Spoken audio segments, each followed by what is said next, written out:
Yo estoy haciendo cine desde el 60, de manera que el instituto es como nuestra alma mater, ¿no? Sin el instituto es muy difícil hacer películas y por lo tanto tengo relaciones con el instituto desde mi primera película hasta la última. En alguna oportunidad lo dirigí además en la época de Alfonsín, en los 6 años que duró el gobierno de Alfonsín, yo fui director del instituto y esta es toda mi relación.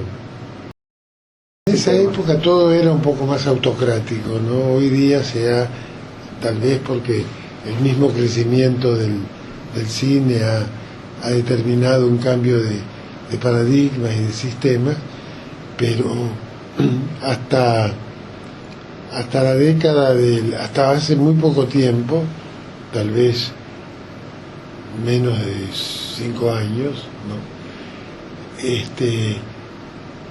El instituto se manejó siempre de una manera autocrática. Recién en la época, desde la aparición de los gobiernos de los últimos años, se ha formado un sistema de selección, en fin, que no sé si es mejor o peor que el otro, pero sé que es más difícil, que complica un poco más a los...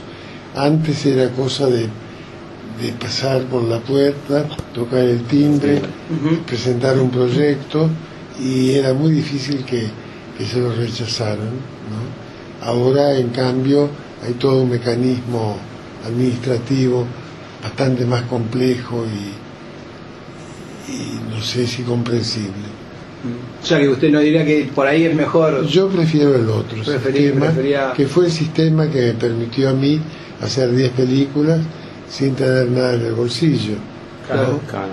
Yo creo que pedirle a un director de cine que matematice su mentalidad de manera de presentar declaraciones juradas y contabilidades, etcétera, es tal vez el síntoma de un país más real, más moderno, más poblado. Antes no había, como ahora, 100 películas por año. Claro.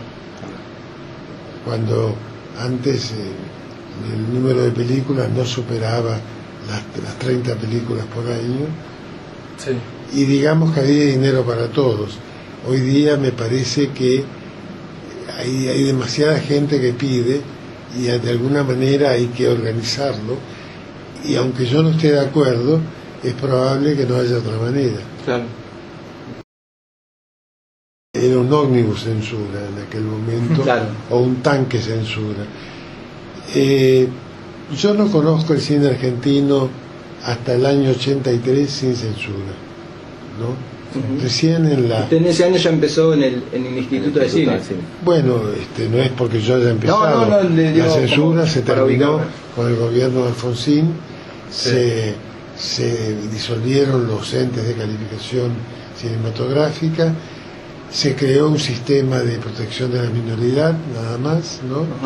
Pero digamos que hasta ese momento, desde que yo empecé a hacer cine hasta el 83, se manejaba, que dejé de hacer cine, con lo cual creo que la censura me perseguía a mí especialmente. Sí. Porque cuando yo dejé de hacer cine se acabó la censura. Bueno. Pero en fin, hasta el 83 no conozco el cine argentino sin censura, y en algún momento hubo 2 tipos de censura: una censura por moral, digamos, y una censura por ideología, ¿no? Claro. La década del 70 especialmente, y a fines de los 60 y de los 60 también, cuando yo hice Don Segundo Sombra o Rosas o El Sartén por el Mango, en esa época había una doble censura, que era la del ente de calificación cinematográfica por un lado y la censura militar por el otro. Desde guión, película, todo atravesaba ese camino negro, ¿no? Desde el guión, no sé si los militares leían los guiones, claro, pero no lo cierto es que lo cierto es que los teníamos que presentar. Ajá. Y después teníamos que llevar la película. Yo recuerdo haber visto 2 de mis películas junto a 300 o 400 militares de alta graduación en el Ministerio de Guerra, en el más absoluto silencio, y yo esperando en todo momento que me tire una granada, una bomba. Imagino la situación. Ya de por sí que era más que un comentario. estrenar la película, estrenarla en esa situación debe ser bastante. Claro. No le vamos a cortar un solo fotograma, solo lo vamos a fusilar. Muchos de los que hacían cine en esa época, Solanas, Getino, etcétera, por cierto que no pasaban por él, porque lo hacían un poco subterráneamente el cine. Claro. Pero si uno recurría al instituto, tenía que someterse a ese tipo de cosas. Yo vi mi película Rosas junto con más de 300 militares en un silencio sepulcral. Cuando terminó la función, nadie se movió. Yo no sabía qué hacer porque yo estaba en primera fila y todos los demás estaban atrás. De repente me puse de pie. En ese momento se levantaron todos a la vez, con lo cual resonó un ruido de, casi diría, de espuelas en todo, el cine que había en el Ministerio de Guerra. Entonces yo no sabía qué hacer. Empecé a caminar y bueno, mientras caminaba, estos 350 oficiales me seguían y me empujaban, digamos, de alguna manera, hacia una oficina. Hacia una oficina. La oficina esa. Vos esperabas que se hacía de Yo esperaba la salida. Vaya tranquilo. Al llegar a la oficina del propio ministro de Guerra, fui atendido por un general, yo recuerdo el nombre, general José Rafael Herrera, ¿no? Y este hombre hizo así. En ese momento a mí se me ocurrió decirle, ¿se acuerda de un soldado que una vez le dijo el regimiento de granaderos a caballo debería llamarse regimiento de caballos a granaderos? Antín, me dijo él, había sido mi jefe en el regimiento granaderos donde yo hice la construcción, ¿no? Gracias a eso estrené la película.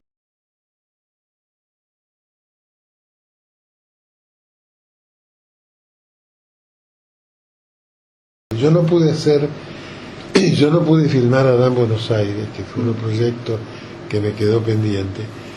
Del libro de Marechal, porque yo presenté un guión en el instituto y primero censuraron al autor que era peronista. Marechal fue secretario de Cultura del gobierno peronista, y después no lo pude, cuando los convencí de que no había razón, que los tuve que convencer que cuando Marechal había escrito esa novela no era peronista todavía. Con ese argumento los convencí, pero ahí vino el segundo problema, que era las listas negras. Primero era de los autores, después venía de los actores, y yo tenía en la lista negra a todos los actores que tenían la película. Tenía Pepe Soriano, tenía Héctor Alterio, todos estaban en la lista negra, así que me dijeron cambie el elenco, y yo dije, bueno, ya no los podía convencer, ya no podía cambiar todo el elenco, y decidí no hacer la película. Eso también fue suprimido por la democracia del 83. No sé si todavía rige. ¿La lista negra? No sé si todavía rige la extinción de las listas negras. No sé si no han vuelto. Puede ser que haya una lista para un lugar y otra lista para... Una lista gris. Claro, una lista gris. Depende para dónde... para lista gris o listita negra. Sí. mire, hasta el 83 todo fue bastante parecido, y yo hablo de muchos años antes. Yo empecé a hacer cine en el 60, claro, ¿no? A mí me tocaron casi todos gobiernos militares durante yo mis películas, todo. Y salvo, en fin, y esto, en esa época, en una primera época no había listas negras de autores, de actores, había una cierta tolerancia, digamos. La lista negra fue apareciendo a medida que las cuestiones ideológicas en Argentina empezaron a manifestarse más fuertemente, ¿no? Pero en esa época, imagínense, además tampoco los autores, Cortázar hoy no, en la época del 70 Cortázar está absolutamente reprohibido, claro, ¿no? En el 60 Cortázar no sabían quién era. La generación a la que yo pertenezco sacó el cine de estudios, lo sacó de los estudios que Argentina Sonofilm, Lumiton, Baires, etcétera, sí, lo sacó de ese cine y sacó además el cine hecho en decorados, y empezó a filmar un poco de una manera absolutamente independiente de todo sistema institucional, digamos, ¿no? Entonces todas las películas de esa época fueron producidas por gente que no pertenecía a la industria, o dirigidas por gente que no pertenecía a la industria, como es mi caso. El cine era francamente independiente en esa época, como empieza a serlo de nuevo ahora. Claro. Hoy día uno, cuando va a una distribuidora, tiene que meterse en un mundo misterioso en el cual nunca sabrá si su película fue o no un éxito, ¿no? De manera que yo creo que todo ha cambiado, y todo ha cambiado porque las dificultades, digamos, lo único que no es posible es impedir que la gente fabrique películas, ¿no? Claro. Si a la gente le ponen inconveniente, finalmente la gente se corre al costado y sale y se margina. En fin, en este momento hay una cantidad de gente, sobre todo estudiantes de cine, que se han marginado de todo criterio institucional, tanto de distribución como de exhibición, como de producción. Bueno.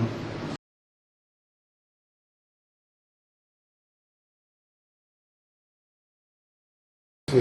Tengo que hacer un pequeño descuento porque hay una pregunta que no me hizo. ¿Cuál? Alguno me dijo que ya estaba contestada. Ah, no, la que le pregunta que ya estaba contestada. Esa no se la puedo cobrar. Esa es 2x1, bueno. Muchas gracias. 2x1. Que era la pregunta de las producciones. Pero bueno, muchas gracias por recibirnos. La verdad que fue muy amable ustedes con nosotros.